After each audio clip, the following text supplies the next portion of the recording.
Howdy. Good morning, everyone. Desiree, are you able to hear now?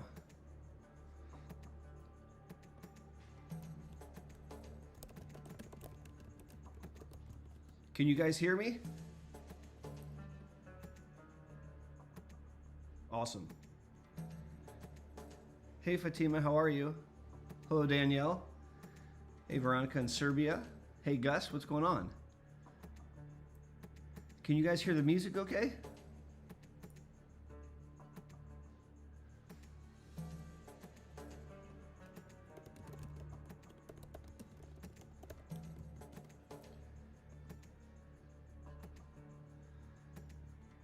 Excellent, Dana. That's wonderful, Kelly. Music is fine, Carol says. That's fantastic. Thank you. Welcome, everybody. Happy Saturday morning. It's December 30th, the tail end of 2023. It's been a heck of a year.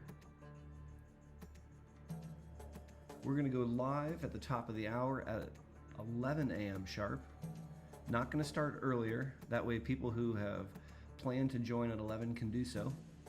There are 82 of you that have already gathered here today. That is absolutely unbelievable. Thank you so much. This is really awesome. Krista Lee asked what happened to the Buckeyes. Krista, I'll be very honest with you. I don't care at all. I'm not a football guy. Don't follow it. And don't really know. Lots to go over today. I'm really excited to talk about the word of the year with you. I've got some prepared questions, and of course I'm looking forward to answering your questions.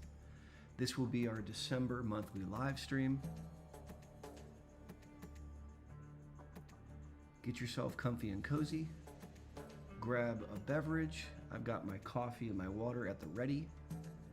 I'll give you time to get yourself situated and sorted, and we're going to start in 20 short minutes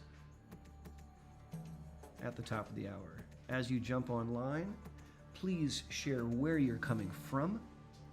Holly is representing Virginia. Teresa is representing Manitoba, Canada. This is fantastic. Grove City is in the house. Hello. Michelle, it's great to see you. I hope you're doing well.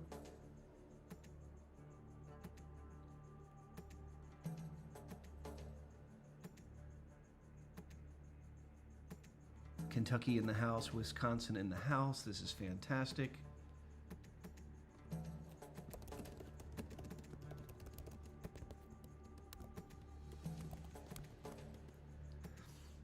Donald Duck in Germany representing What's Up. Toronto, Canada in the house. Hello, Jan. We've got an American living in Germany. Jane representing North Dakota. This is fantastic. Make sure you jump online and share where you're coming in from.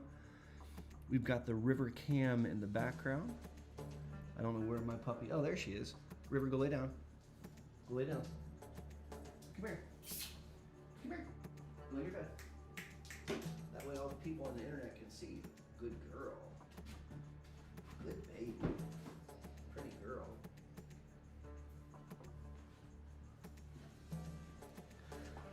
Northern VA in the house, California representing. Rose is in the Netherlands. Thank you for joining us, Rose. Nassau, Bahamas. June, I think there's a lot of people online that are jealous of you. Ahmed in Pakistan, thank you so much for being here. Belgium representing. This is fantastic. Hey, Terry, it's great to see you today. I hope that the school year has wrapped up in a wonderful manner. Kelly's asking about the kitten. So Mewtwo is right here, and I'm sure he'll make a showing. Desiree would like to take a nap. I get it, Desiree.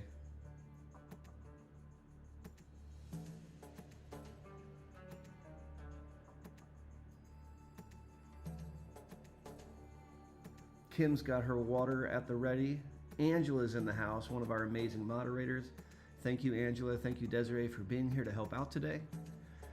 Give a shout out to our wonderful moderators that help out with the live streams. Moorhead, Kentucky representing What's Going On. Brian, great to see you. Hello, Harmon, Indiana. What's up, Minnie? Jen Fix in the UK representing. Kumar. Kim in Canal, I love it. Michelle, thanks for the love. Romania representing, Germany representing. We got Spring Hill, Tennessee in the house. LAW, I'll jump on camera live at 11 in just 15 short minutes. This is the pre-show. It just gives everyone a chance to get together. It gets a chance to get yourself settled and get a mass of people from this growing global online village all together.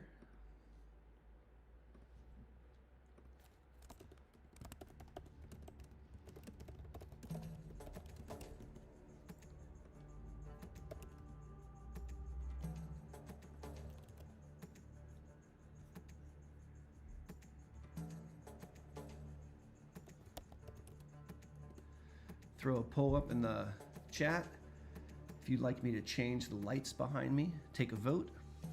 Claire, bienvenue. Merci d'être venir ici avec nous. Ça fait plaisir. We got P. Sniddle in the house, throwing up questions.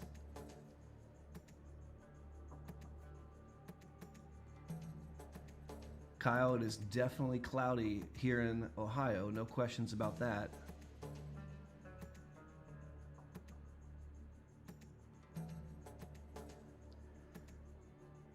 Valentin's got a great question about statins. Hold that question.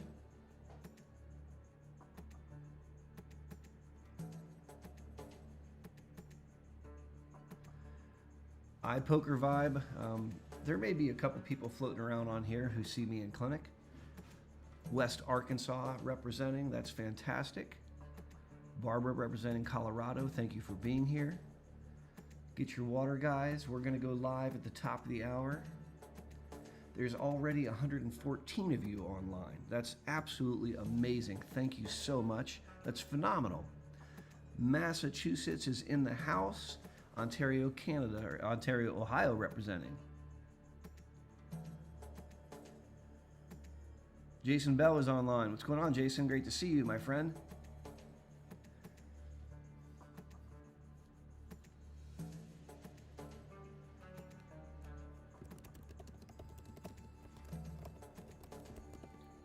Woo!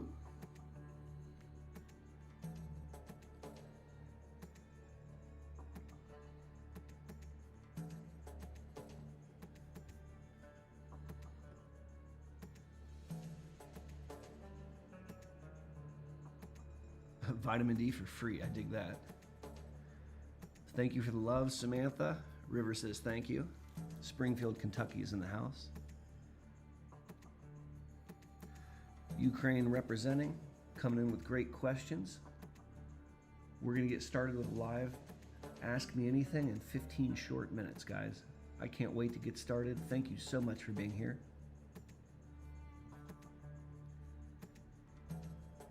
Get your questions at the ready.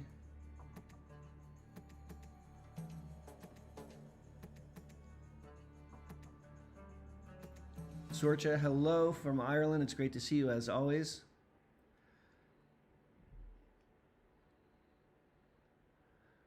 Bienvenue de Paris.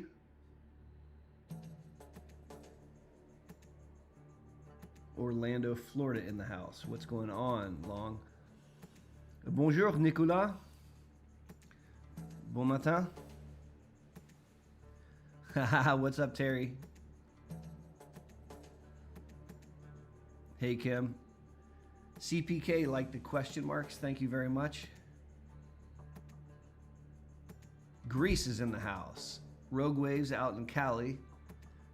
This is fantastic, guys. I am so excited to go live in 14 minutes. Hello, Jen.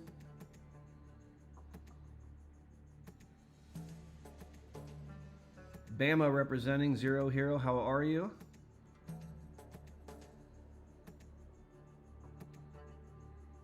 Kim's got questions. Ah, ça c'est gentil, merci bien. Au fait, c'est pas trop bien, mais j'ai fait mon mieux.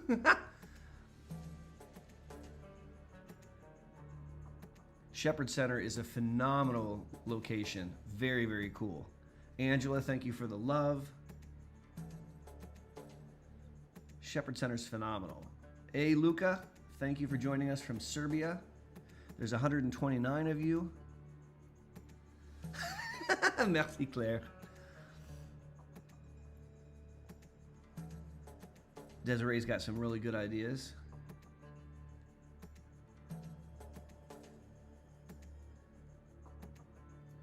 Good morning. Welcome, welcome. Let's take a look at the poll. And it looks like you guys want blue. And so let me switch it around and get some blue going.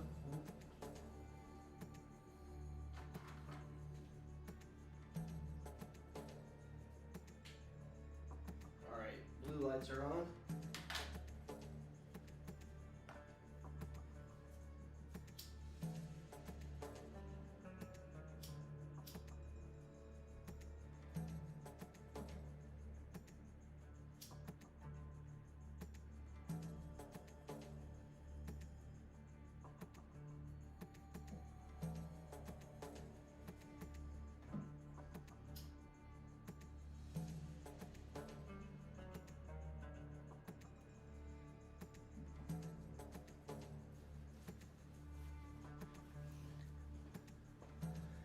Virginia's in the house.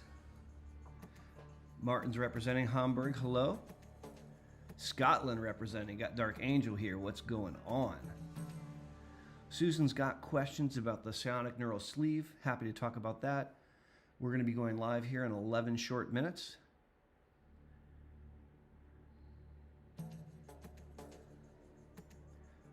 Sorcha, that's a really good question. Let's talk about that when we go live. The quick answer is it's very unlikely unless it was left in for a really long time. Salut Brigitte, j'adore Montréal comme ville, c'est génial. C'est une de mes meilleures dans le monde. Carrément. What's up Hillary? What's up Microcar? Barbara's in the house.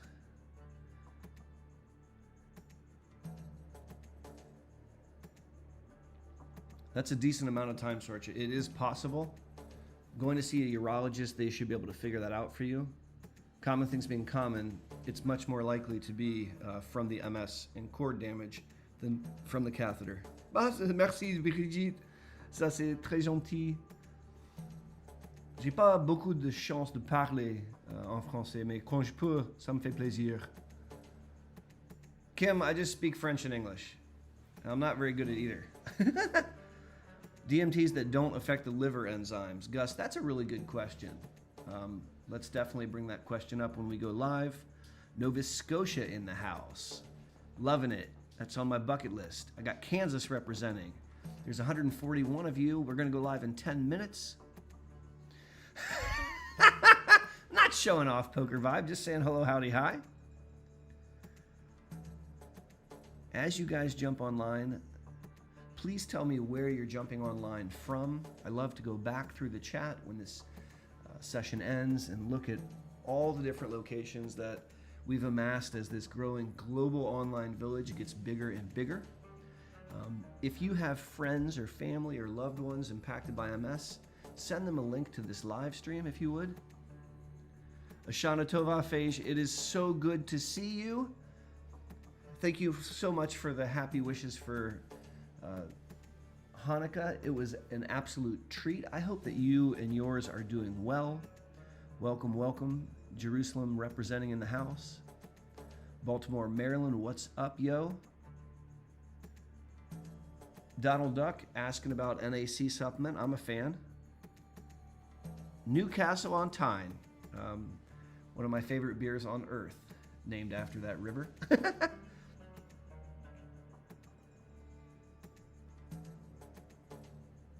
Ooh, I'm sorry to hear that your neurologist got arrested. That's scary. Elizabeth Thomas knows what time it is. 9 minutes until we go live. Samantha Mountain's no longer with me. Spinal Tap with 6 bands. What does that mean prognostically? Excellent question. Lonnie Duke is in the house representing Northern California. So George is asking a really solid question about NFL versus MRI. Greetings from Mexico and Turkey. What's going on?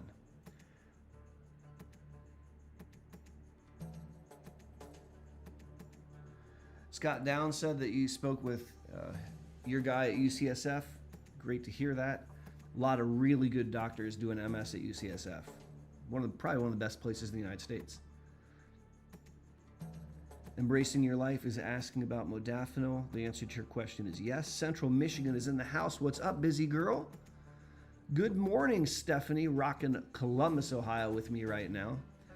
Birmingham's in the house. Bridget, thank you for being here. We love the governor.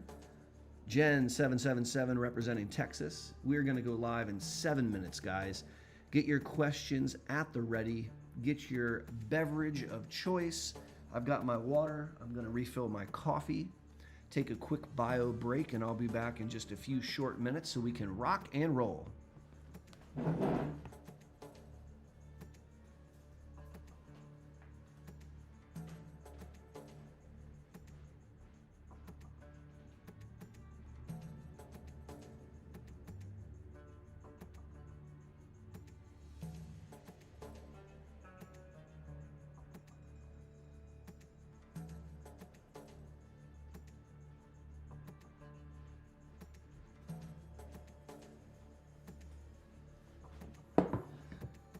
Let's throw up another polling question.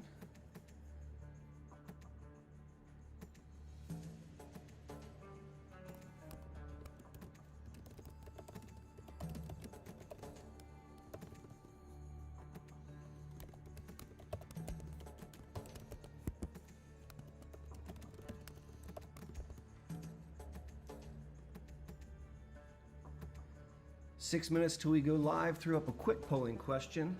What are you guys doing for New Year's Eve? Are you staying home or are you going out? Answer if you have a quick moment. Hello in Italy, asking about BTK inhibitors. We can talk about the evobrutinib news if you guys would like. I would be happy to discuss that. Ah, yeah, you can see River's leg. Let me see if I can get River to get on the River cam. River, you get in bed. Place. Good place. Good girl. Good place.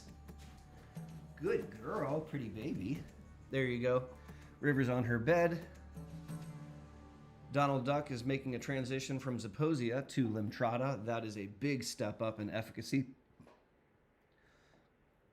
These are great questions, guys. Kids are coming over for Christmas. Teresa, that's wonderful. We've got 5 minutes until we go live. Please answer the polling question up above.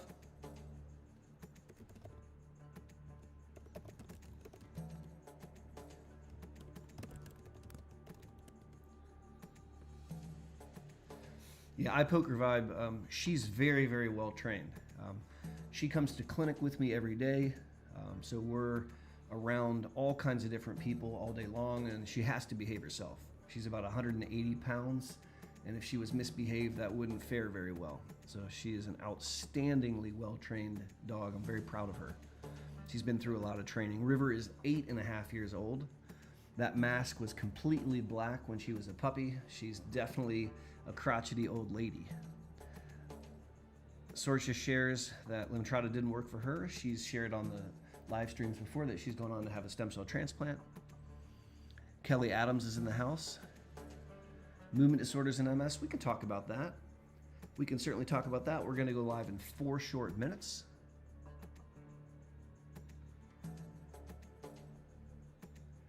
There's 158 of you. I think this might be the largest that we've ever started with, guys. Thank you. This is unbelievable.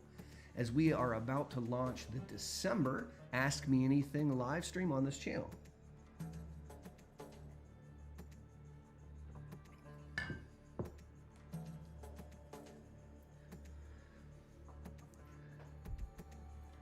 Lagos, yes. I have recommended the Sonic Sleeve to several patients. It's pretty phenomenal. I'm very, very impressed with the device. Lonnie, what's up? We got flames ready. Now listen, guys, we've got 3 minutes until we go live. And for those of you that have been on the live stream before, you know how we do it. Flame up the entire chat. So look at MDB and take lead from that awesome post. Go ahead and flame up the chat. Go crazy in the last 3 minutes. want to get the entire chat fired up.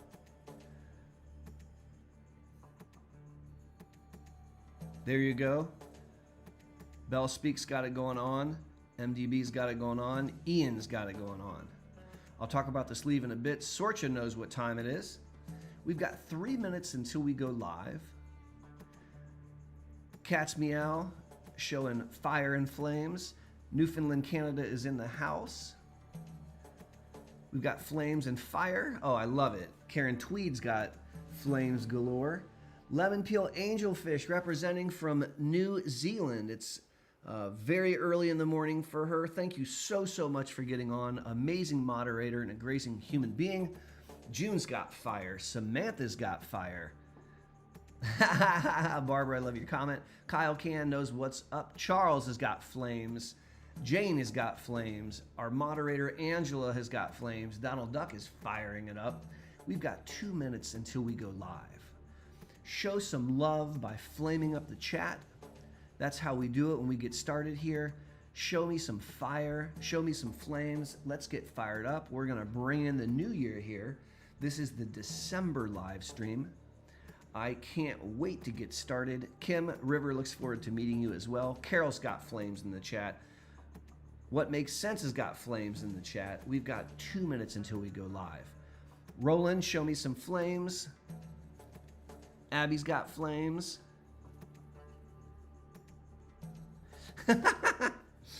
Oh, I love it. Desiree's got flames. Look at that. Thank you, thank you. Doug Tag is in the house. What's going on, Doug? Coffee in hand, of course. I've got mine right here, partner. Teresa Brown's got flames galore. We've got Cheryl showing love. We've got 1 minute until we go live. Even So, It Is Well is in the house representing the East Coast. Thank you for being here. Kyle Can showing love. We're going to go live literally in under 1 minute. I am so excited to be here with you guys. Jason Bell, thank you for the flames, my friend. Haha's got flames. Bridget's got flames. Waiting for that clock to strike at the top of the hour, literally in under a minute. Keep showing flames up until the time at 11, and we will get rocking and rolling.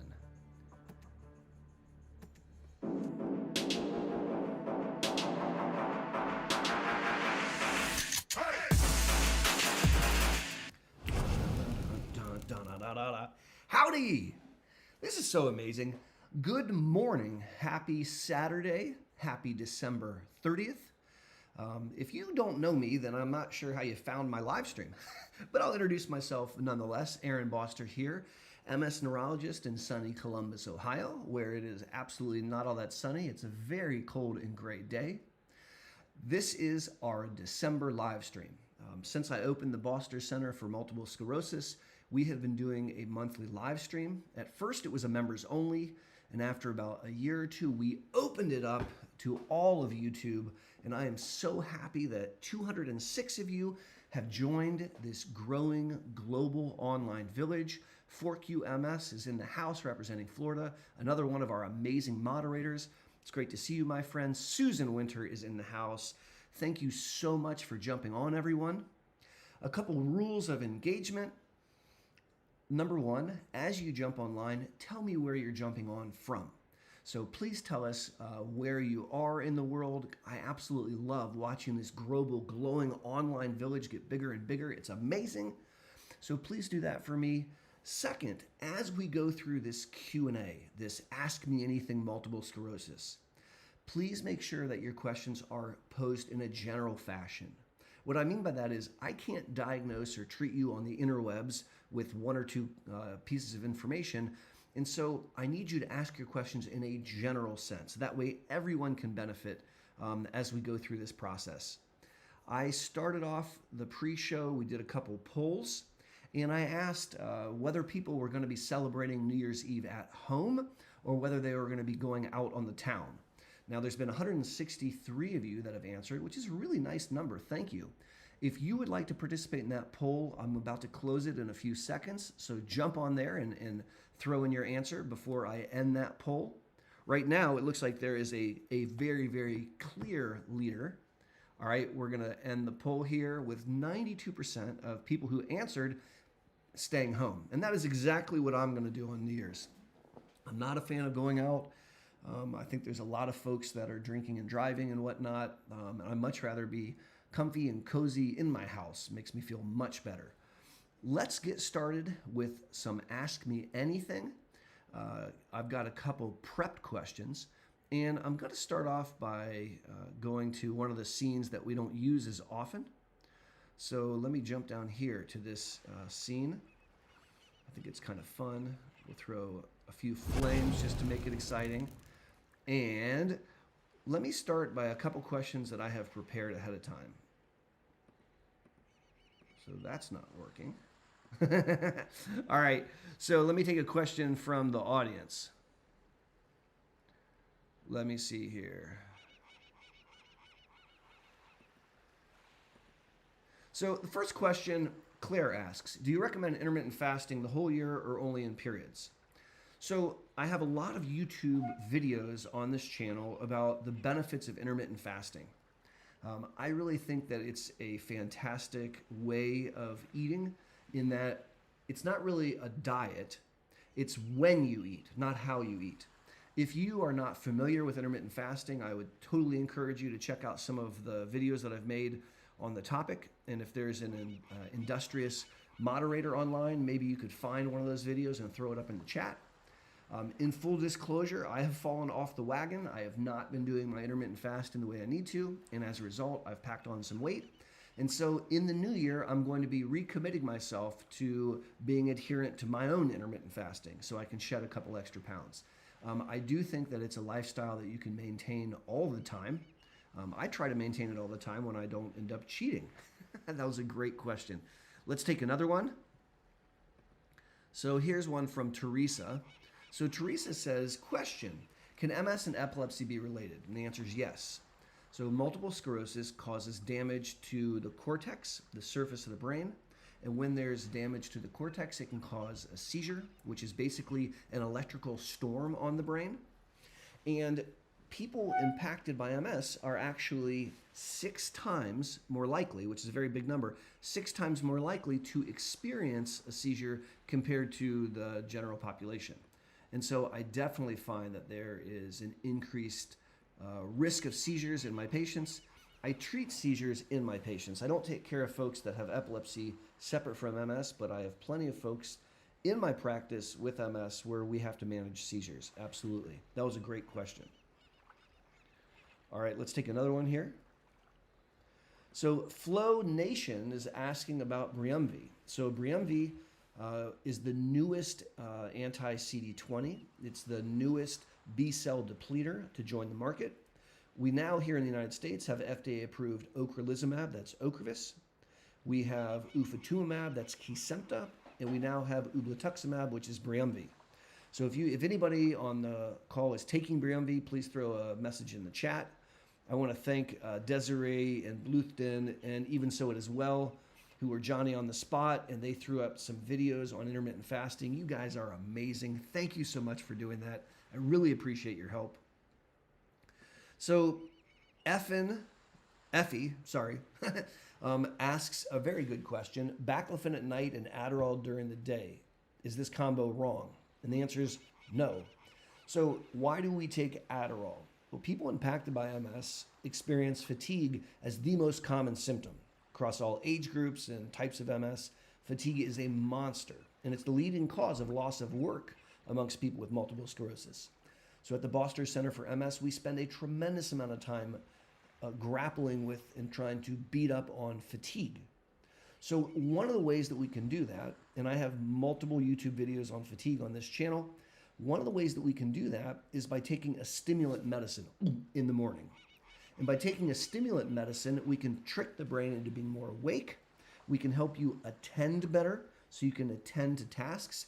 And it can really, really improve the quality of your day, your ability to work and interact and live your very best life. Now, if you're taking Adderall or another stimulant first thing in the morning, it's gonna likely wear off by the time you go to bed. All right, so it's not gonna persist throughout the day, generally speaking. If you wake up, say 6, 7, 8 in the morning and you're going to bed 10, 11, 12 at night, and you take your Adderall first thing in the morning, it's gonna be completely out of your system by dinner time, if not a little bit beforehand. And the reason I bring that up is because if you took Adderall later in the day, like even after the noon hour, it might keep you awake. Now, the second half of this question is using baclofen. So baclofen is a central-acting muscle relaxant. It's an outstanding drug. I use it a lot in my practice, and it helps with stiffness, spasms, cramps, Charlie horses, limbs that are hard to bend. And it's very common that people impacted by MS can have spasms and spasticity. Upwards of 70% of people have spasticity, which is a really, really big number. Spasticity is always worse under two conditions. Number one, when it's cold outside, like here in Ohio today. Number two, when you are laying still, i.e. resting on the couch after dinner or laying in bed trying to fall asleep. And so it's very common, particularly in Ohio here where it's cold, that in the winter months, my patients have spasms, cramps, Charlie horses, and it makes it really hard to fall asleep.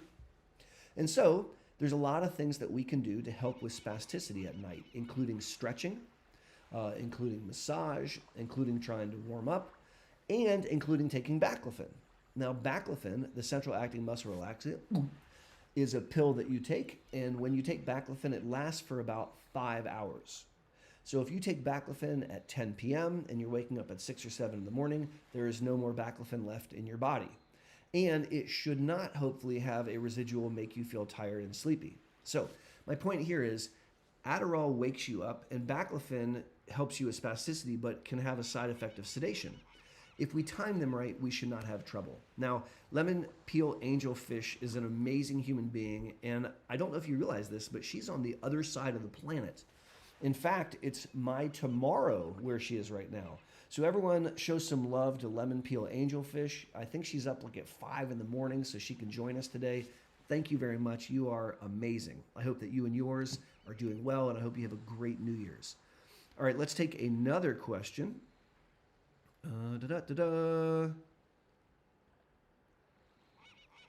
Let's see.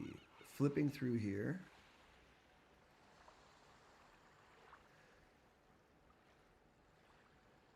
Fork UMS, thank you for throwing up the intermittent fasting videos. Desiree, thank you for throwing up the spoon theory and the fatigue videos. Those are so helpful. Here's a question from What Makes Sense.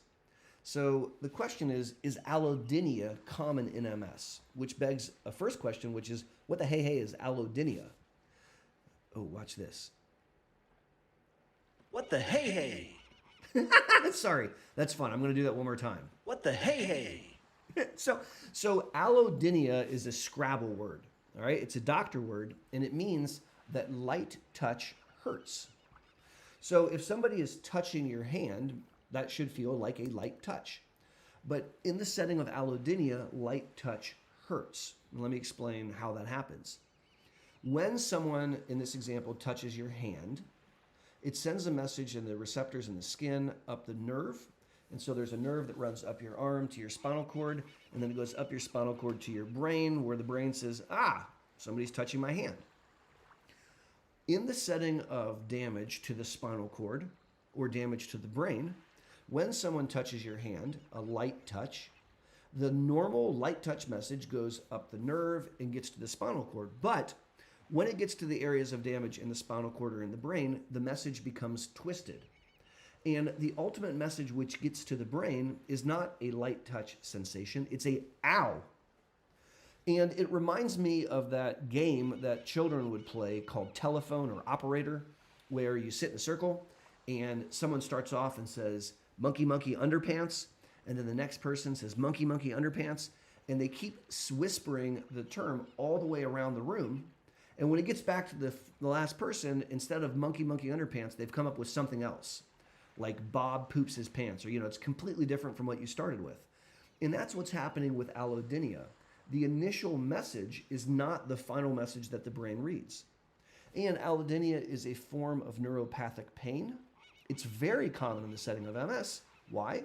Because any damage to the ascending fibers for sensation going up the spinal cord and in the brain could result in neuropathic pain and allodynia. There's different kinds of allodynia, and there's a particular kind that I dislike a lot, called dyspareunia. So dyspareunia is another Scrabble word, which means sex hurts. And so if there's going to be a form of allodynia which is nasty, it's that. Because when you have occasion to be intimate with your partner, you don't want it to be ouchy yaya. Now, the good news is that we can treat allodynia. So there's a host of things that we can do to treat allodynia, and I'll just name a couple. Cannabis can help with allodynia. Neuropathic pain medicines like gabapentin and pregabalin, so that's Neurontin and Lyrica, topiramate, which is Topamax, Lamictal, lamotrigine. All of these medicines can help with allodynia. Tricyclic antidepressants like Elavil and Pamelor can help with allodynia. We can also use creams like cannabis creams or lidocaine creams or lidoderm patches. So my point here is we don't have to accept allodynia as is. We can fight back.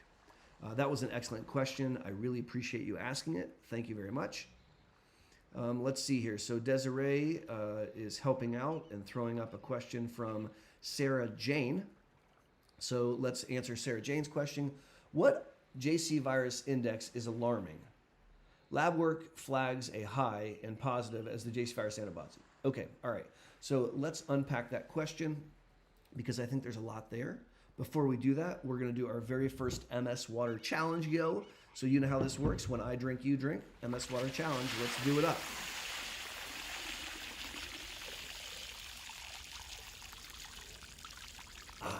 That's really good. All right. So when you think about the JC virus, we have to think about the context that we're discussing it in. So there's a very, very rare infection, okay? It's caused by something called the JC virus, and the JC virus, if it mutates and if it enters your brain, can cause an infection called PML, or progressive multifocal leukoencephalopathy, and that's a lot of words, PML.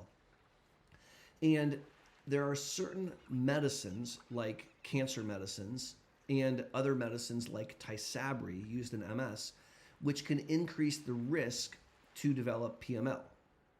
And so when we give someone a medicine like Tysabri, we can check their blood for the JC virus. And if they have been exposed to the JC virus, the antibody test will come back positive.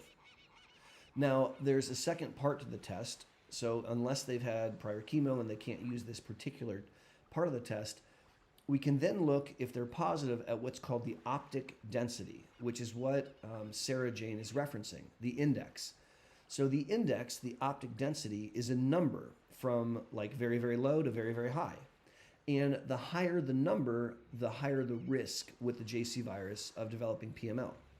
And so when we give someone Tysabri in my clinic, we check a JC virus antibody titer once every 3 months.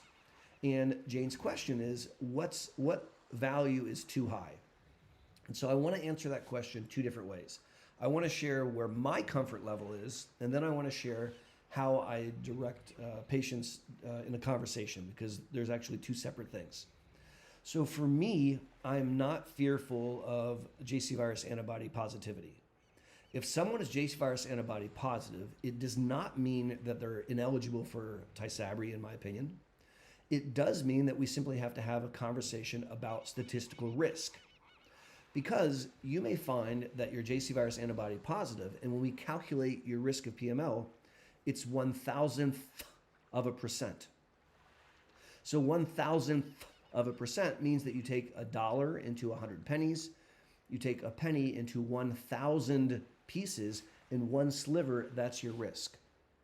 And so I think just being positive doesn't mean no. Now, the optic density can help us. And any number below 0.9, I don't care about at all. That's very, very low to me. And in reality, any number lower than 1.5, I am generally comfortable with. I, Aaron, am comfortable with. If it goes above 1.5, I will pay attention to it. And if it goes above 2, I'm starting to become concerned. And if it's approaching 3, I'm really not comfortable. So that's just me. That's where my comfort level is. And I'm not the one making the decision, because it's your brain and it's your body and it's your insurance money and it's your life. And so when I talk with patients, here's what I tell them. It's not my right or privilege to tell you that you should be okay with a given risk value. right? So I don't get to tell you, oh, honey, that's so low, don't worry. Or, oh, sir, that's way too high, you have to stop. I don't do that. If you are not comfortable with the risk, even if it's a statistically low risk, if it just makes you uncomfortable, then we're not going to do that drug, because I don't want to put you on something which makes you fearful.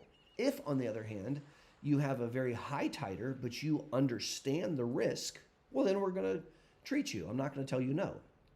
I'll give you an extreme example. A patient of mine who is a very, very intelligent gentleman. He's extremely well read. He understands what we're talking about here with JC virus better than any neurologist would. And he has had chemo, and he has had Tysabri in the past and other medicines. He did the very best ever when he took Tysabri, but he's antibody positive and the titer went up, and so we did some other things and they didn't work. And so he wanted to go back on Tysabri, and he's had chemo and he's got a high titer, and his risk of PML is not small. It's around 1%, right? Not 1,000th of a percent, but 1%. And I was uncomfortable giving him Tysabri. And he and I had a conversation, and he said, look, it's my body, and I want to do it, and I accept the risk. And in this extreme example, I literally had him sign a form created by our lawyers that said, look, I understand the risk, and I consent. And so we infused him for 6 months that way. And my point here is, there isn't a number, in my opinion, where we're not allowed. Everything is a risk benefit. Having MS is a risk. Treating MS has risk, and it's a risk benefit. So I think that's a great question. I really appreciate you asking it. All right, let's take a look. So Miss Marlo Marie asks, how do I get a virtual doc appointment with you? And so that answer has changed. So during the beginning of the global viral pandemic, circa 2020, the American government literally closed their eyes to state licensure and laws surrounding telemedicine. And basically, doctors were told, do the best you can, good luck, we're not going to pay attention. And as a result, I was able to see people virtually. So I saw a lot of people internationally. I saw a lot of people across the nation, which was really exciting in many respects. And it felt good to be able to deliver care to someone who otherwise might not be able to get it. Now, as the pandemic has become endemic, meaning we're no longer in a pandemic, this is part of our life. COVID-19 is here for the rest of the remainder of humanity. And the world has reversed back to a bit more pre-COVID as far as being out in public, et cetera, et cetera. And the American government has rolled back their comments. So now they're again enforcing state boundaries for medicine, as they should. So what I've done in response to that is I got an Ohio compact license. So it's this thing called a compact medical license. So I applied and had to do some hoops, and I went through the hoops, and I got this Ohio compact license. Then any state that also has a compact license, I can apply for that. And because I have a compact license in Ohio, that state will then honor my license. So that's what we've done this past year, 2023. And I am licensed now in 16 different states. Now, if you would like to see where I'm licensed, you can check out our website, bosterms.com. So I just threw that in the chat. And somewhere on there is a list of all the states where I'm licensed. Now, if you, then I'll use Texas as an example. So I have a license in Texas, so I can see patients in Texas. Now, the way my practice has evolved is you have to come into the office ideally twice a year. If it's only once a year, sometimes we'll make exceptions, but really, I need to see you physically in the office twice a year, where I can do a proper examination, where we can time your walk, where we can have a face-to-face conversation, all the things, right? And then anything else that we need to do, we could do remotely. So to answer your question, first, you have to be in a state that has a compact license so I can have the license in that state, which I will do for someone. 2, we need you to come to the clinic for your initial consultative visits, and we need you to commit to coming to the clinic twice a year. And then 3, we will take care of any follow-ups via telemedicine. So that's how we do it. It's a very long answer, and I appreciate you asking the question. Another MS water challenge.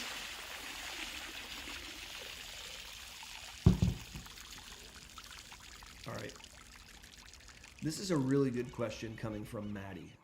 And let me get this water challenge off the screen. How do I stop stumbling over and forgetting words, etc.? And so this is very, very common in the setting of multiple sclerosis. And I call this cog fog. And so cog fog is my way of saying that you're having difficulty with thinking and memory. And it oftentimes shows up as stumbling over words or forgetting what you wanted to say, or having trouble maintaining lists in your head or doing things under time pressure. It's very, very common in multiple sclerosis, and I have many, many videos on my channel where we discuss ways of combating cog fog. And so if you haven't seen those videos, I absolutely, Maddie, would encourage you to check out the playlist on cognition in MS. I would also check out my playlist on fatigue in MS because I go over a lot of stuff like that. And I think if we're just to talk about it briefly, let's come up with like 5 things, right? So I got 5 fingers. So let's just do 5 quick things. Number 1, I think we need to make sure that you're getting adequate sleep. So if you're getting 5 hours or 6 hours of sleep, or if you're having sleep apnea and snoring and waking yourself up, or if you're getting up 4 times to go to the bathroom, or if you're waking up with spasticity, you're cutting out your legs before you even start your day because you're waking up without all the energy that you need. So one of the ways that you can improve cognition in MS is to get your snooze on, all right? And if you have disordered sleep, we absolutely have to sort that. Number 2, you got to up your water game. I talk about it all the time. People think that I'm cuckoo for Cocoa Puffs, but I'm not. If you increase your water and make yourself hydrated, a lot of things improve, including clarity of thought. For real, try it. You'll be like shocked. Number 3, in the spirit of things that we eat, avoiding sugar. So avoiding sugar actually can help a tremendous amount with energy levels and thinking and memory. And so if you don't believe me, try it. Number 4 would be to exercise as part of your lifestyle. And number 5 is to avoid excessive medication use, so polypharmacy, taking too many medicines. Now I could go on for weeks and weeks talking about cognition and MS, but suffice it to say that these are things that we can do. Now, as I was doing that answer, I noticed that we just crested 300 people. It's now down to 297. It kind of vacillates, but wow. 300 of you saw fit to jump online today, and I want to say thank you, thank you, thank you. That's phenomenal. I'm going to switch up the scene here. So we're now doing the wall mirror scene, and yeah, even so as well. Yeah, 300. I think that's approaching a record. It's very rare that our live streams crest 300, and that just means the world to me. It's really, really awesome. By the way, if you guys are not familiar with Even So It As Well, she has a fantastic YouTube channel. She's a dynamo. I really enjoy her videos, and so definitely check them out. Likewise, 4QMS, who is one of our moderators online right now, has got a great YouTube presence and a great Twitter presence, and so some really dynamic people here. Let us take another question, but let me see if I've got a question prepped here that we can go over. Yeah, I do. Okay, so this is a prepared question that I set up ahead of time, and it's from Pam, who says that her vitamin D level is 125. Is that toxic? And the answer is yes. So when I am trying to adjust vitamin D, I check a blood test called the vitamin D25 OH level. So that's the level that we check. And I want it to be above 50, but below 100. And so if it's above 100, then I think that's too high. And I would ask you to back off. Now, do I think you're going to explode at 125? You're probably not going to explode in flames, but I definitely think that's on the high side. And so I would encourage you to work with your provider to bring that just below 100. That's my recommendation. That's a great prepared question, and so I thank Pam for sending it in. Let's take another one of these prepared questions, and I appreciate Doug's flames. Thank you, sir. So this is a question from Cass. So Cass writes, what do you recommend for patients who have occasional pseudo-bulbar affect, PBA? So first, let's make sure that everybody knows what pseudo-bulbar affect is. So pseudo-bulbar affect is a really, really frustrating symptom. It's not common in MS, but I definitely see it in MS adequately, and I treat a lot of people that have it. So when you have pseudobulbar affect, there's a problem between the emotion that you feel internally and the outward expression of that emotion, what we call the affect. Okay? So under normal circumstances, if you feel sad inside, then you look sad. So you're feeling sad, and you have a face that looks sad. So when people feel sad, they may be tearful, they may cry, things like that. And when you see someone who's crying, you appropriately assume that they feel sad inside. Similarly, under normal circumstances, when you feel happy inside, when you're feeling joyous, sometimes you will look happy. You'll smile and you may laugh and ah ha ha, right? And you have an affect of being happy because those things are linked. In the setting of MS, when there's frontal lobe damage, the emotion and the affect can become decoupled. So what can happen is really frustrating. Someone with pseudobulbar affect will not be sad. They're not sad, but they start crying. And I mean crying. You know, tears streaming down their face. And people all around them are saying, oh my gosh, honey, what's wrong? Are you okay? And the person, through tears, is saying, no, I'm fine. I'm not sad. But they can't stop because the affect has been triggered even though the emotion's not there. Similarly, some people with pseudobulbar affect will start laughing pathologically. They'll laugh and it's not funny. And sometimes they'll laugh at very inappropriate times. So for example, I've had a patient, she started laughing hysterically at her father's funeral. Now, she loved her father. She was mourning her father's loss. She didn't want to laugh and she couldn't make herself stop. And so you can imagine how horrible it would feel if everyone around you is looking at you thinking that you're being rude and laughing at a funeral when you can't control it. And that's pseudobulbar affect.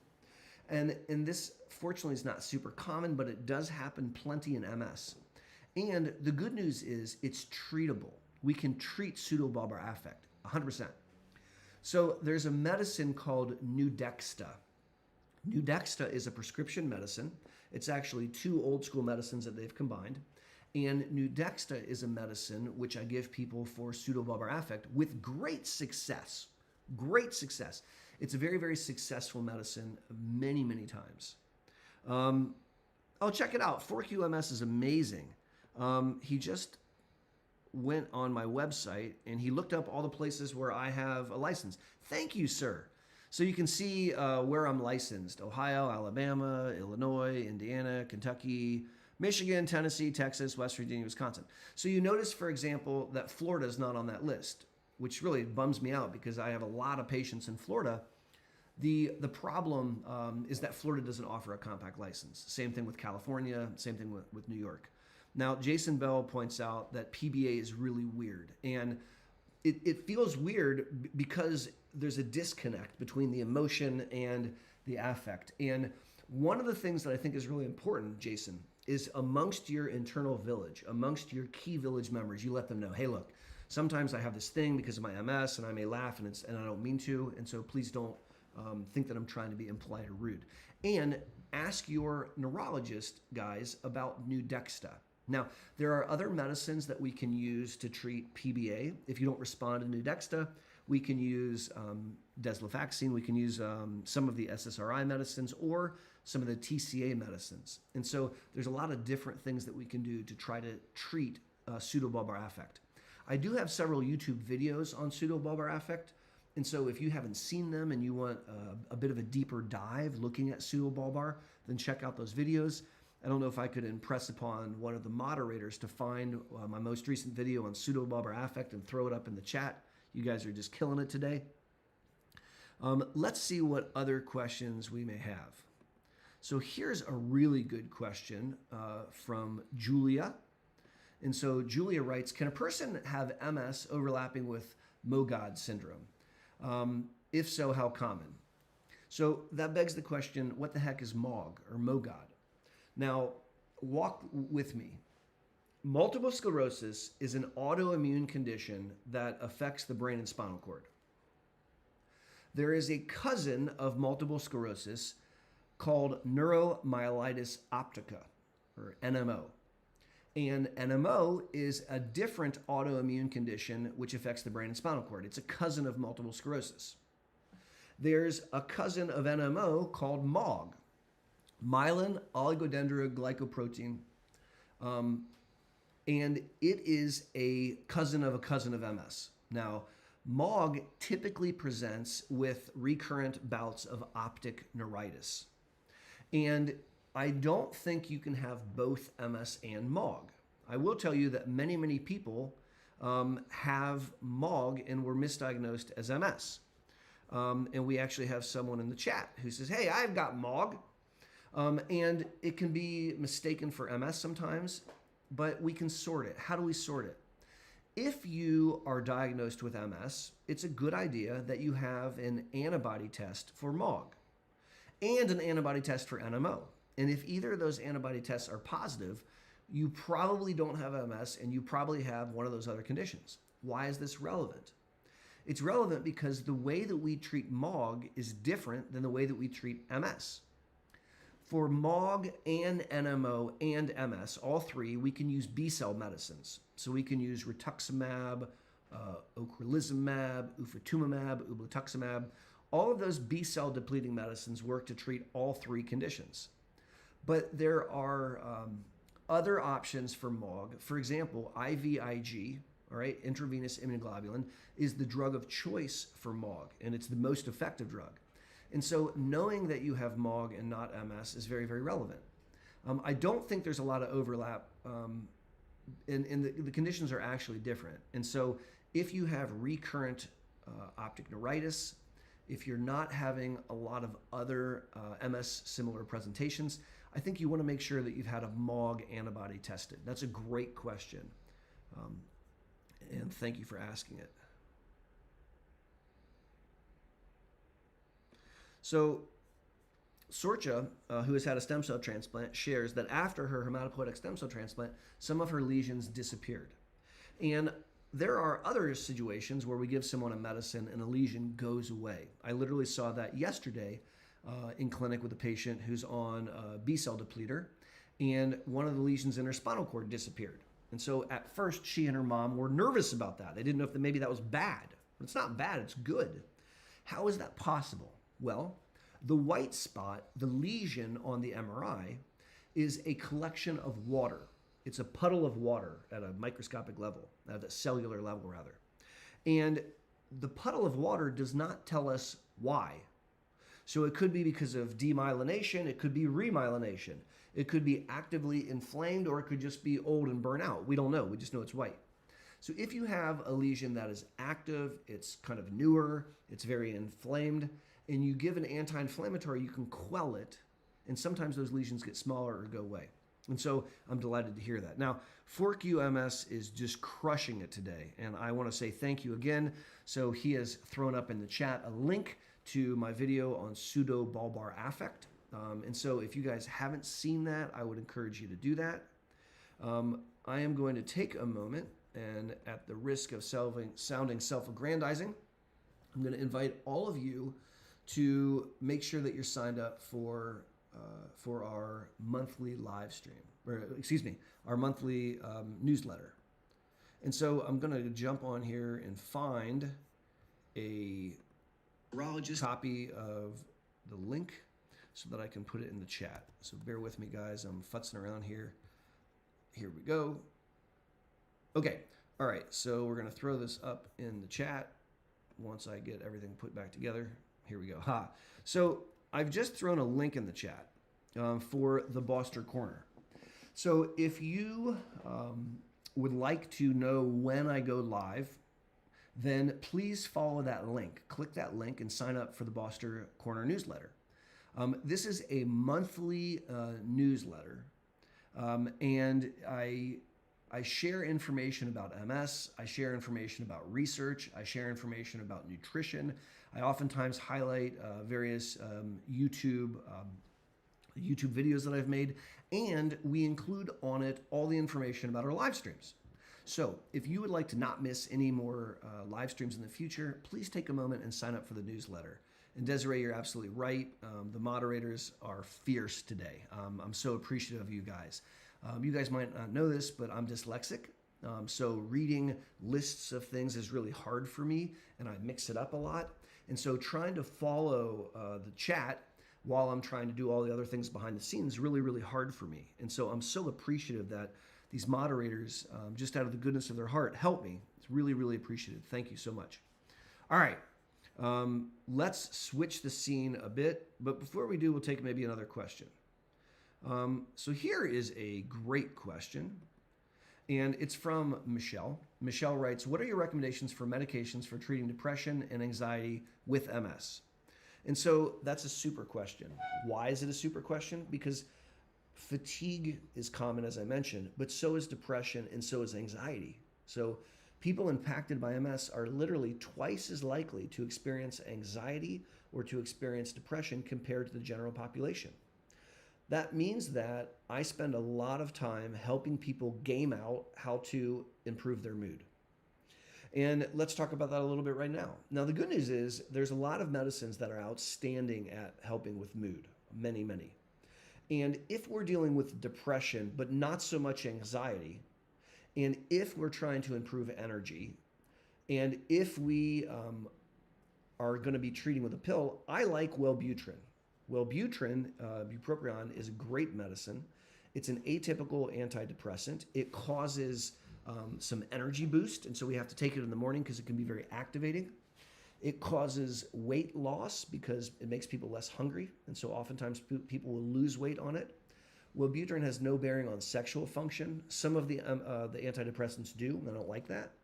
And so unless you have a seizure disorder or unless you have a really bad anxiety, I like to use Wellbutrin. So that's one of my go-tos. Another go-to is an oldie but goodie, and that's Zoloft. So sertraline is a great medicine. You can use really low doses like at 50, or you can go way up to 200.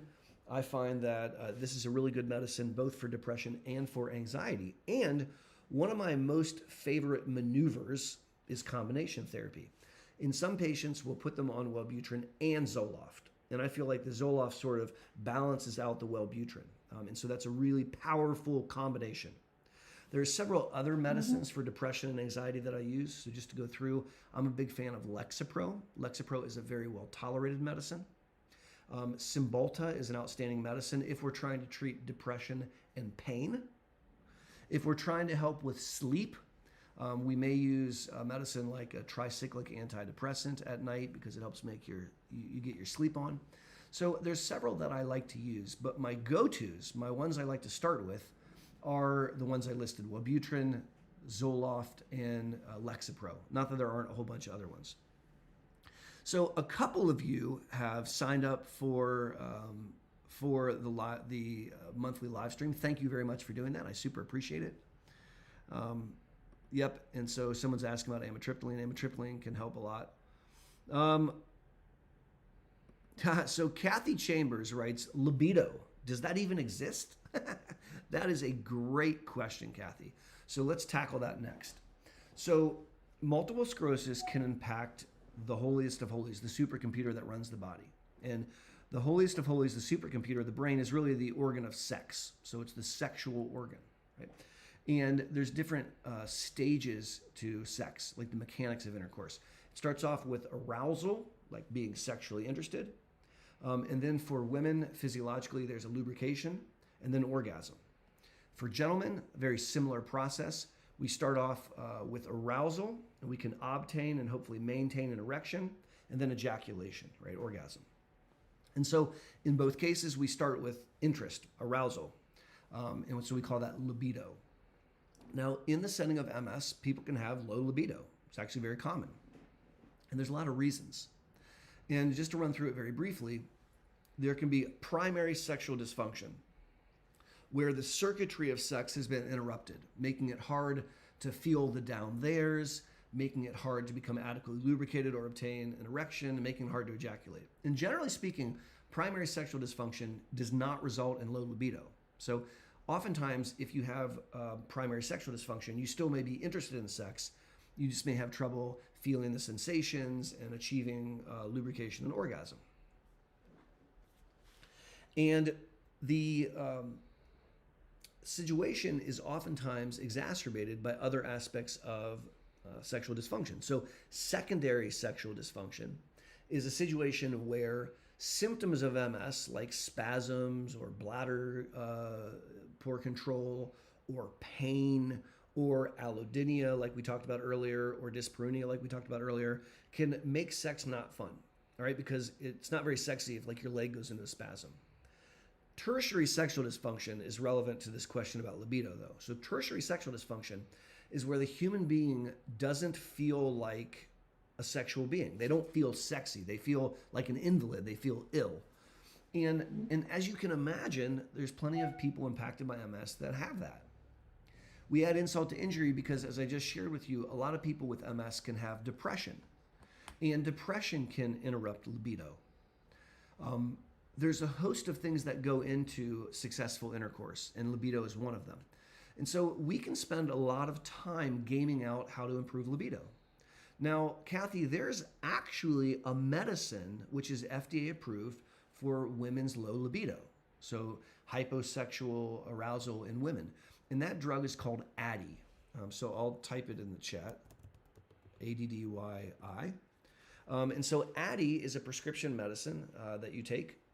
It's a medicine which is not something that all women respond to. I would say about half of the women I put on Addy respond to it.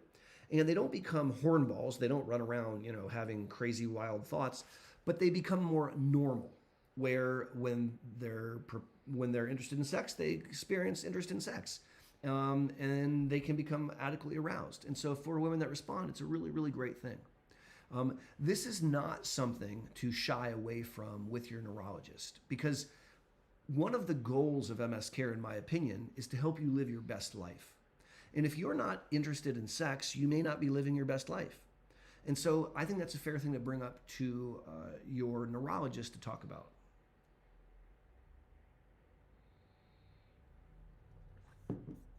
Desiree makes a really important comment. She goes, sometimes you got to investigate to figure out exactly what's going on. All right, so let's keep on keeping on and find another question. So Brian asks a question about what are the side effects of cannabis be less than the combination of pain, muscle spasms, and sleep medicines for MS. All right, so Brian's talking about the risk-benefit of a medicine. And really, that's a very important concept, Brian. So if I give you a medicine to help you with spasticity, and you don't spasm, that's good. But if that same medicine makes you exhausted and not think clearly, that's bad. And so there's a risk-benefit. And what Brian is saying is, golly gee, if I can use cannabis to treat pain, spasticity, and insomnia, would the side effects of cannabis be better or worse than the side effects of all those medicines? And the answer, of course, is very, very individualized. I have some patients that have tried to use cannabis for those reasons, and it hasn't worked at all. I have other patients that will use a cannabis edible before bed, and they don't need any neuropathic pain medicines, and they don't need a medicine to help them with insomnia. So it really comes down to a very basic concept in medicine, which is we have to think about the goal of the medicine, and then we have to think about the risk-benefit. And I have some patients where cannabis has actually provided an outstanding answer, and others where it just doesn't work very well at all. Okay, these are wonderful questions. 4QMS is helping throw up a question from Kim. Should men with low T and MS be taking testosterone? Yes, I think they should. So I have several videos on this channel where I talk about low testosterone in men. And the bottom line is, if a gentleman with multiple sclerosis has a low testosterone, which I would say is below 250, the level, then they're going to have a faster progression of neurological disability, which is a very disturbing thing to say. They're also going to have difficulties in the bedroom potentially. They're also going to have difficulties with thinking and memory. They're also going to have some exercise intolerance. And so if we identify a gentleman with MS who has a low level of testosterone, and we want to check a morning testosterone level, right? If you check it in the afternoon, it's not a valid number, particularly if you're trying to get the insurance company to pay for supplementation. And if we want to check two morning testosterones, and if they're both low, then we can typically get approval through insurance to take testosterone supplementation. I'm very big into this. Desiree has thrown up a link in the chat, and I want to thank you for that, for helping out. I really, really appreciate it. And so this is something that should be addressed. Now, if you have MS and you're a gentleman and you have not had your testosterone checked, ask your neurologist. Say, hey, when you check labs, check my testosterone. And if the neurologist says no, ask your primary care doctor. Or ask your urologist if you see a urologist. But I absolutely think that it's a good idea to have them approved and to take it if we find that it's low. All right, I'm going to change some things up. And I recently did an amazing interview with a rock star in the MS space. Her name is Dr. Gretchen Hawley, Hawley. And she is a neurophysical therapist par excellence. She launched a book called MSing Link, so MS Link.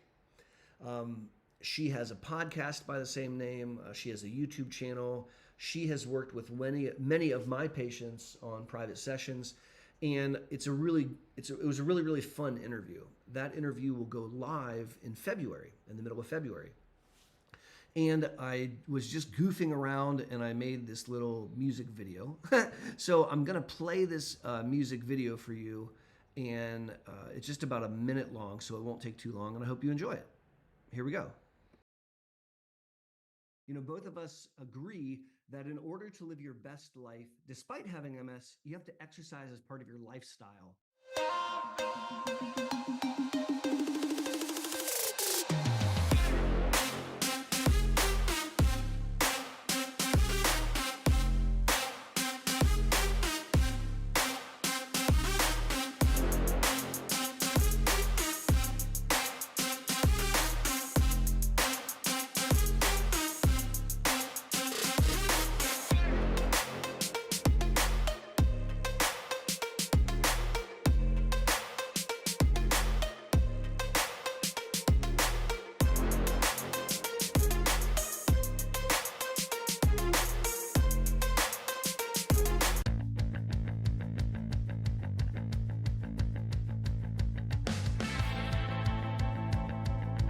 Yeah, so hello, howdy, hi. Thank you guys for letting me do that with you. I am a geek, you're absolutely right. I wanted to share that little video with you guys and have a little dance party at the same time. And please look forward to that video, the interview with Dr. Gretchen, which is going to air in the middle of February. So thanks for putting up with me. That was a lot of fun. You guys are really, really nice. Let's jump here. We're gonna look at the tablet.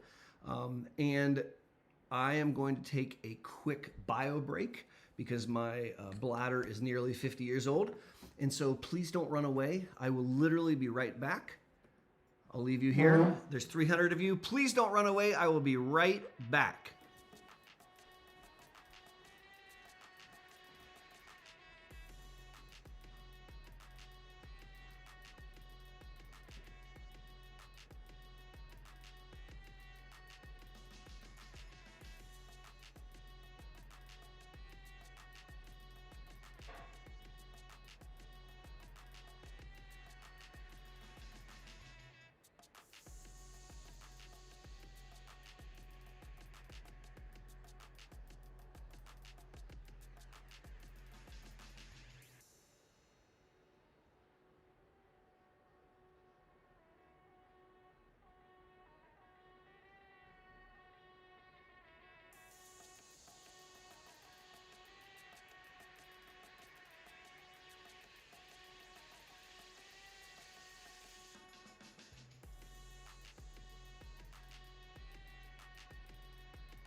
All right, guys, I am back. We lost about 15 of you. Thank you for everyone who stuck around. I feel much better. So thank you for sticking it out with me. And let's jump back into a discussion. Yeah, thank you, Desiree. Sometimes everybody's got to pee. All right, let's take a couple more questions that are pre-planned. This is a question. Oh, I already answered this question. Let's go on to this one. Hello from Ireland. How long do you flush out between a Baggio and Kesimpta? So that's a good question. Aubagio is a pill for MS that you take once a day. And Aubagio is a small molecule. It's a chemical compound. And when you take Aubagio, it lasts in your body a very, very long time. So if you've been on Aubagio for a minute and you stop it, it's going to slowly leave your body over the next 18 to 24 months. Let me say that again. A year and a half to 2 years to get it completely out of your body if you just stop it cold turkey. And when we stop Aubagio, I almost never wash it out. I almost never wash it out. I just immediately go on to the next medicine. And so under normal circumstances, if I saw someone on Aubagio and I was going to start them on Kesimpta, I would simply stop the Aubagio and I would start the Kesimpta, knowing full and well that they're going to still have a little bit of Aubagio in their body for a long period of time. Aubagio works by modulating the immune response, right? So Aubagio works by tweaking the immune response, and it works completely differently than Kesimpta. So those two things don't overlap. And as such, there's no real scary concern if you were to have some type of overlap. Now, there are situations, although rare, when I really need to take someone off Aubagio. I need to get the Aubagio off their body. And an example would be if someone by accident became pregnant while on Aubagio. Or another example would be if someone had massive diarrhea from Aubagio, which is a side effect that you can experience. And in that case, we can actually use a medicine to pull the Aubagio off your body. One way to do that is to take a medicine called Mucomist, and you take that medicine 2 to 3 times a day for 11 days. And at the end of the 11 days, there's no Aubagio in your body. Another way to do it is to eat activated charcoal, which sounds exactly like what it sounds like. It's charcoal, and you digest the charcoal and it absorbs the Aubagio and gets it out of your body. So generally speaking, I don't do any flush out at all, but if I need to, then I can do that in 11 days. And that was a great question, and I appreciate Kevin for asking it. All right, let's go to a different question here. Is it possible for people to receive Ocrevus with no steroids? She hates steroids, makes her skin feel yucky. She doesn't like it. And the answer is, yeah, you can do that. So when you give someone a B-cell depleter through the vein, whether that be Briumvi or whether that be rituximab, Truxima, whether that be Ocrevus, oftentimes we give a pre-medication cocktail before we give the medicine. The pre-medication cocktail involves low-dose steroids like 100 to 125 milligrams and some Benadryl. We oftentimes give some Tylenol. And the reason we give these medicines is to make your body better receive the B-cell depleter. So the steroid makes you tolerate the Ocrevus better. That stated, some people don't feel like they tolerate the steroid better. Some people can't tolerate steroids. And so there's many one-off situations where I have not given someone the steroid. Now, what can we expect? Well, they may have more infusion reactions. And so if we do that, we want to make sure that the nurse is at the ready and has Benadryl and various medicines at the ready in case there's a problem. But the short answer is that you absolutely can do it. I would not want to give your very first 2 infusions without steroids. I would really want to give you the steroids for the first 2 infusions. But if you tolerated them well after that, I think you're off to the races. And I think that you absolutely could have a discussion about not taking the steroid. That was a great question, Brooke. Now let's take a question from the chat. And so let's see here. This is something I like to tackle here. What makes sense, which by the way is a great handle. What makes sense writes, my friend takes Aubagio and was just told that the assistance is stopping. She can't afford it because it's $5,000 a month. Do you know any other assistance? So I'm going to tell you a trick, but I'm going to first do like the medical disclaimer where I say I'm not culpable. So what I'm about to share with you is not a medical recommendation. I'm not telling you to do this. I am simply giving you education so that you can talk to your doctor. Okay? So it breaks down like this. Aubagio is hella expensive. Sometimes it's upwards of $8,000 a month, which is crazy. There is another drug which has been around for a long time, and that drug is called Arava. A-R-A-V-A. I just put it in the chat. So Ocrevus. Ocrevus is a medicine that was invented to treat a different autoimmune condition called rheumatoid arthritis. And Ocrevus is generic. So it's been around a long time, and the generic leflunomide. So I put that in the chat. So when you take Ocrevus, leflunomide, and you swallow it, and it hits your belly, the very first metabolite of Ocrevus is Aubagio. So leflunomide turns into teriflunomide, which is Aubagio. And so if you take a 20 milligram Ocrevus once a day, that's the equivalent of 14 milligrams of Aubagio. But here's the thing. Ocrevus is dirt cheap.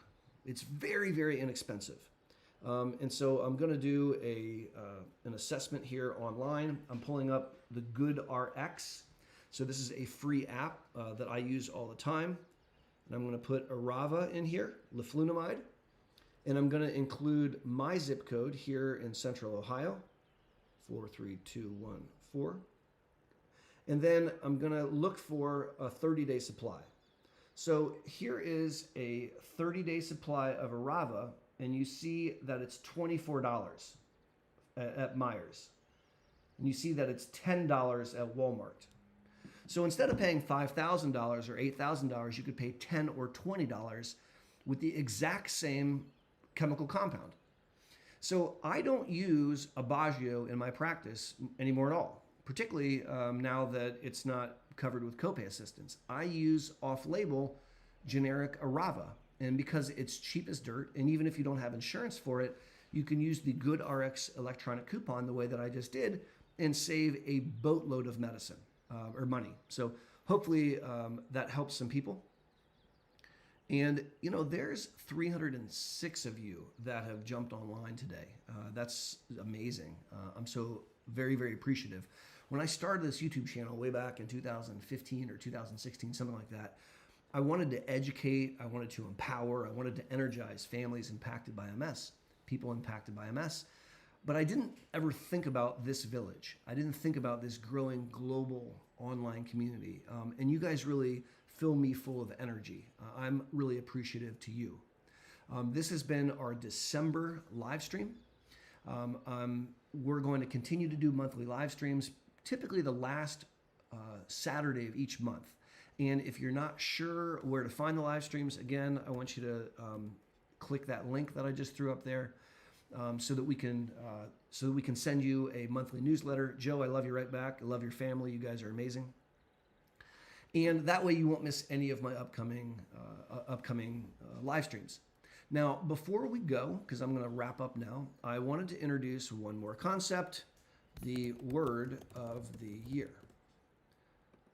So oftentimes when we get close to New Year's, we start to come up with New Year's resolutions, all right? So I resolve that I am going to not eat chocolate, which I would never do, or I am going to work out like this or whatever. All right, so we make these New Year's resolutions.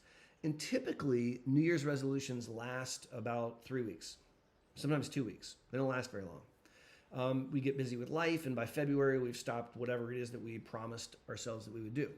So I don't like New Year's resolutions because I don't think that's the best way of trying to approach change. But what I do like is I like the concept of word of the year. So the concept behind word of the year is you pick a word for you, which is going to be your guiding principle across the next year, right? And so I want you not to plan a New Year's resolution, but to identify a word of the year. And so Joe Siders, one of our amazing moderators, has picked his word of the year for 2024, and that's momentum. Even so, it as well, another one of our amazing moderators has chosen the word consistency. Sarah Jane has chosen the word thrive. And I have chosen the word resilience. So my word of the year is resilience. As I enter into 2024, I'm going to keep resilience top of mind. Now, we have other recommended words. We've got thrive again. We've got self-sustaining again. And if you're listening to me right now and you have come up with a word of the year, please include it in the comment section below. We've got patience, we've got strength, inertia, strength, never give up, acceptance. Think about what word is going to drive your thoughts, your decisions as we go through the course of the year. Now, if you're not familiar with Sisu, then you have to check out 4QMS's YouTube channel because it's a really powerful concept that he has there. Relaxation, revival, self-care. I like this one, chocolate, ça c'est super. Hope, lemon peel angelfish, one of our amazing moderators, persistence. So I think you're getting the idea. So as we wrap up today and this December live stream, I want to wish each and every one of you a safe and happy holidays. I am wishing peace and health to you and yours. I'm wishing happiness to you and yours. And as we herald in this new year of 2024, I am going to keep the word resilience top of mind, and I want you to think about your word of the year. So I will keep on keeping on. I have a Monday video coming out. I am going to skip Monday, the first Monday of this month, but you'll see my first installment in 2024 coming out on the 8th, and I've got a series of videos that I'm very excited to share with you. I've got videos on neuromyelitis optica coming up. I have videos on 10 ways to help your family and friends better understand your MS. I also am really excited to share with you, I have a 6-part series on exercise. That's why I did that interview with Gretchen, because of this exercise series that I did. So with no further ado, I want to wish you all an awesome weekend and an awesome holiday, and I'll look forward to seeing you at January's live stream in 2024. God bless and be safe.